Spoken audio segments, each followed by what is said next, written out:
Hello students, स्वागत है आपका आईसीटी वर्चुअल क्लासेस में। मैं हूं कविता, आपकी बायोलॉजी टीचर। उम्मीद करती हूं आप सभी अच्छे होंगे और स्वस्थ होंगे।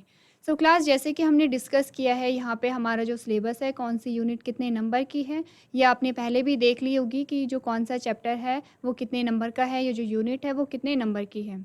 तो यहाँ पे सबसे पहले हम डिस्कस करेंगे अपनी सेकेंड यूनिट, जिसमें हम पढ़ेंगे जेनेटिक्स के बारे में। ये जो यूनिट है ये 20 नंबर की हमारे पास आती है। तो कोशिश करेंगे आप कि ये जो यूनिट है इसमें 3 चैप्टर हैं, आप अच्छे से इन्हें पढ़ेंगे जिससे कि आप फुल मार्क्स यहाँ पे गेन कर सकें।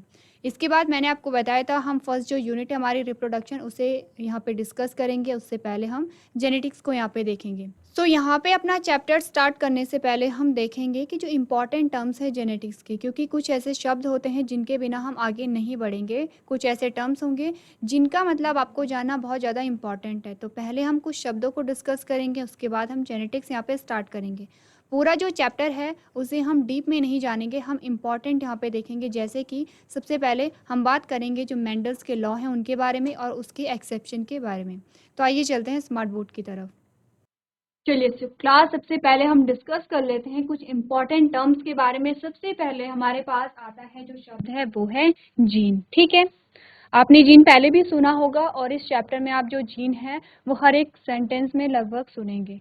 तो जीन क्या है? हमने कहा जीन क्या है? पीस ऑफ डीएनए है। डीएनए का एक पीस है जो कि यहाँ पे आरएनए का फॉर्मेशन कर सकता है। क्या बातें हमने पढ़ी है? हमने कहा है क्या होता है, डीएनए से आरएनए का फॉर्मेशन होता है, यही चीजें हमने पढ़ी है। हमने बात की है जो डीएनए है, डीएनए से एमआरएनए का फॉर्मेशन होता है। ठीक है, और इस आरएनए से क्या होगा, प्रोटीन का फॉर्मेशन होगा और इसी प्रोटीन से क्या होंगे, जो कैरेक्टर हैं वो शो होंगे। ठीक है, क्या बात की हमने कहा जो डीएनए है, डीएनए से आरएनए का फॉर्मेशन होता है, आरएनए से प्रोटीन का फॉर्मेशन होगा। अब जितने भी कैरेक्टर हमारी बॉडी में दिखाई देते हैं, जितने भी गुण हमें दिखाई दे रहे हैं, हम स्किन कलर की बात करें, हम हेयर कलर की बात करें, हम आंखों के कलर की बात करें, हम अपनी हाइट की बात करें, तो ये सारे जो कैरेक्टर हैं वो उसके लिए कौन रिस्पॉन्सिबल होता है, क्यों ये कलर एक्सप्रेस हो रहे हैं, प्रोटीन की वजह से। हर एक जो प्रोटीन है वो क्या कर रहे हैं, अलग अलग कैरेक्टर को यहाँ पे शो कर रहा है। और ये प्रोटीन कहाँ से बना है? हमने कहा ये आरएनए से बना है। आरएनए कहाँ से बना है? हमने कहा डीएनए से बना है। अब क्या होता है, ऐसा नहीं है कि जो डीएनए है वो एक ही आरएनए बनाएगा, क्योंकि आपने क्या देखा, आपने देखा कि बहुत सारे कैरेक्टर होते हैं हमारे। कोई भी आप कैरेक्टर ले लीजिए, आपने बहुत सारे यहाँ पे कैरेक्टर के हमने अभी एग्जाम्पल देखे हैं। हमने कहा कोई भी कैरेक्टर ले लीजिए, उसके लिए क्या होती है, अलग अलग जो प्रोटीन है वो रिस्पॉन्सिबल होगी। जैसे कि अगर हम अपनी हाइट के लिए देखें तो अलग प्रोटीन वहाँ पे रिस्पॉन्सिबल होगी। अगर हम यहाँ पे अपने जो हेयर कलर है उसे देखें तो उसके लिए अलग प्रोटीन यहाँ पे रिस्पॉन्सिबल होगा। तो अलग अलग प्रोटीन अलग अलग कैरेक्टर के लिए रिस्पॉन्सिबल है, इसका मतलब है अलग अलग आरएनए से वो बन रहा होगा। तो यहाँ पे आपने देखा जो डीएनए है, हम यहाँ पे जीन के बारे में पढ़ रहे हैं। हमने कहा जो जीन है वो डीएनए का एक पीस है। हमने कहा ये डीएनए हमारे पास आता है। अब जो जीन है, हम इस पीस की अगर बात करें, हमने कहा ये जो डीएनए का पीस है ये क्या कर सकता है, प्रोटीन का फॉर्मेशन यहाँ पे कर सकता है। तो ये अगर ये पीस प्रोटीन का फॉर्मेशन कर सकता है और इस प्रोटीन यानी कि आरएनए का फॉर्मेशन कर सकता है और इस आरएनए से प्रोटीन का फॉर्मेशन होगा, इसका मतलब इस पीस को हम क्या कह सकते हैं, जीन कह सकते हैं। ठीक है, हम क्या कहेंगे, gene is the piece of DNA which can form RNA. ठीक है, अब आपको पता है कि आरएनए से आगे क्या होता है। जीन को आप समझ गए हैं, फिर से रिपीट कर देती हूँ। जीन क्या है, डीएनए का एक ऐसा पीस है, डीएनए का एक छोटा सा पार्ट है जो कि यहाँ पे आरएनए का फॉर्मेशन करेगा, आरएनए से प्रोटीन का फॉर्मेशन होगा और वही प्रोटीन हमारे अलग अलग कैरेक्टर के लिए रिस्पॉन्सिबल होती हैं। यानी कि अलग अलग कैरेक्टर के लिए अलग अलग प्रकार के प्रोटीन यहाँ पे रिस्पॉन्सिबल होगी। ठीक है, अगर पढ़े यहाँ पे जीन के बारे में अगर हम पढ़े तो हमने क्या कहा, Mendel use the term factor for the gene. आपको ये ध्यान रखना है, जब हम मेंडल के बारे में पढ़ेंगे तो आपने, अभी हम जीन कह रहे हैं लेकिन जब मेंडल अपनी डिस्कवरी कर रहा था, जब वो अपने एक्सपेरिमेंट कर रहा था,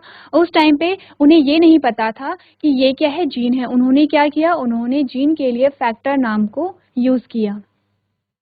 नेक्स्ट हमने क्या बात की, हमने कहा a gene is the unit of DNA responsible for the appearance and inheritance of character. ठीक है, ये क्या कह रहा है कि जो जीन है वो क्या है, डीएनए की यूनिट है, एक इकाई है जो कि यहाँ पे किसके लिए रिस्पॉन्सिबल होती है, जो कैरेक्टर हैं, जो गुण हैं, उनके इनहेरिटेंस के लिए।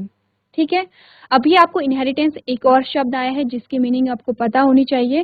सिंपली हमने क्या कहा, सिंपली आपको ये लाइन ये बता रही है कि जो जीन है वो एक कैरेक्टर के लिए रिस्पॉन्सिबल होगी, गुण के लिए रिस्पॉन्सिबल होगी, और वो गुण कैसा होगा, इनहेरिटेंस। यहाँ पे क्या होगी, इनहेरिटेंस हो पाएगी उस कैरेक्टर की, यानी जो वो कैरेक्टर है वो एक जनरेशन से दूसरी जनरेशन में जाएगा।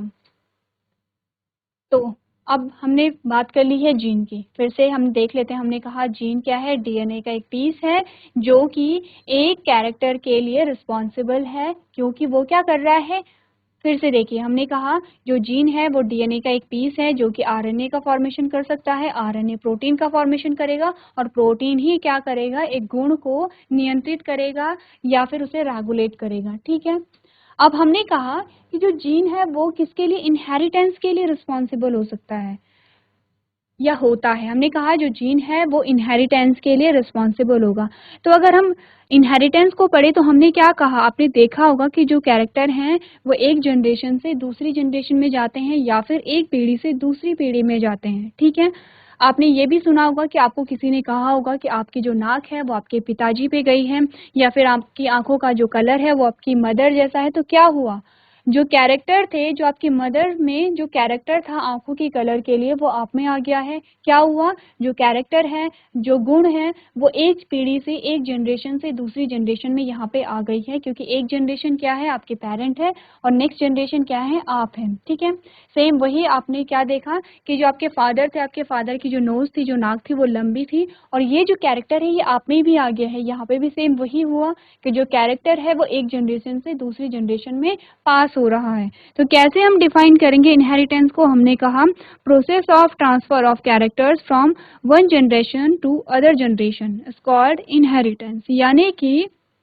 इनहेरिटेंस किसे कहेंगे, गुणों का, कैरेक्टर्स का एक पीढ़ी से दूसरी पीढ़ी में जो स्थानांतरण होता है उसे हम क्या कहते हैं, इनहेरिटेंस कहते हैं। ठीक है, अब यहाँ पे क्या बताया गया है, जो जीन है वो इनहेरिटेंस के लिए रिस्पॉन्सिबल है, यानी कि यहाँ पे जो भी गुण एक पीढ़ी से दूसरी पीढ़ी में जाएंगे उसके लिए कौन रिस्पॉन्सिबल होगा, जीन यहाँ पे रिस्पॉन्सिबल होगा। समझ रहे हैं आप लोग, जीन जो शब्द है बहुत इंपॉर्टेंट है, आपको समझना बहुत ज़्यादा जरूरी है, क्योंकि जब तक आपने जीन को नहीं समझा आप आगे की चीज़ें नहीं समझ पाएंगे। तो यहाँ पे हमने पढ़ा है जीन के बारे में। ठीक है, अब जो नेक्स्ट हमारे पास टर्म आता है वो है एलील। नेक्स्ट हमने किसके बारे में बात की है, हमने बात की है एलील के बारे में। देखिए, अब एलील क्या होता है, हमने कहा एलील होता है different forms of gene is known as allele. अब डिफरेंट फॉर्म्स ऑफ जीन क्या होगा, हमने कहा जो जीन है वो एक कैरेक्टर के लिए रिस्पॉन्सिबल होता है। उससे पहले आपको ये पता होना चाहिए कि जीन हमेशा पेयर में रहते हैं, जैसे कि आपने क्रोमोसोम पढ़े हैं, क्रोमोसोम हमेशा कैसे रहते हैं, पेयर में रहते हैं, यानी कि जोड़े में रहते हैं, वैसे ही जीन भी यहाँ पे क्या होंगे, जोड़े में रहेंगे। हम बात कर रहे हैं यहाँ पे जीन की। हमने कहा जीन हमेशा क्या होते हैं, जोड़े में रहते हैं, जो कि किसी गुण के लिए रिस्पॉन्सिबल है, किसी कैरेक्टर के लिए रिस्पॉन्सिबल है। अब एग्जाम्पल में ले लेते हैं, हमने क्या कहा, हमने कहा कि कोई पौधा है, कोई प्लांट है, और उसकी हाइट के लिए जो रिस्पॉन्सिबल जो जीन है वो क्या है, उसकी जो लंबी हाइट के लिए जो रिस्पॉन्सिबल जो जीन है वो है टी। अब हमने कहा जीन हमेशा कैसे रहते हैं, पेयर में रहते हैं। ठीक है, ये हो गया पेयर में जीन। तो यानी कि हमने कहा ये क्रोमोसोम है, अब दोनों क्रोमोसोम में क्या होंगे, यहाँ पे दोनों क्रोमोसोम में हाइट का जीन होगा और एक ही जगह पे होगा, ये भी आपको ध्यान रखना है। देखिए यहाँ पे क्या होता है, दोनों क्रोमोसोम में जब हमने कहा कि जो जीन है वो पेयर में होंगे, जैसे कि यहाँ पे जो क्रोमोसोम होते हैं वो पेयर में रहते हैं, तो क्या होगा, यहाँ पे एक टी तो हमारे पास यहाँ पे आ गया है और एक टी हमारे पास यहाँ पे आ गया है। ठीक है, पेयर में है दोनों और एक ही जगह पे प्रेजेंट होते हैं। तो ये हमने बात की है, कैपिटल टी दोनों ही कैसा कैरेक्टर शो कर रहे हैं, लंबी हाइट को शो कर रहे हैं। अब हमने कहा हो सकता है, सेम यही डायग्राम बना लेते हैं, हमने कहा हो सकता है कि यहाँ पे तो कैपिटल टी था, हमने कहा यहाँ पे तो कैपिटल टी था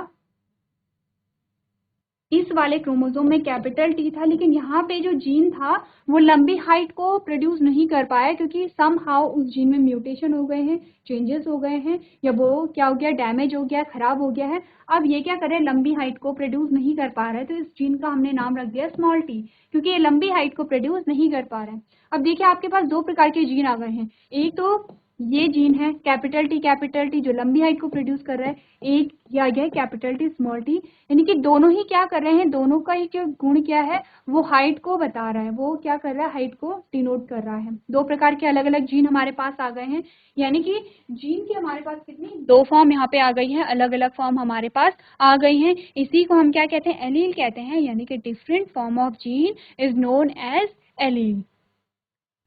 सो क्लास आज के सेशन में हम इतना ही करेंगे। अभी तक क्लास में बने रहने के लिए आपका धन्यवाद।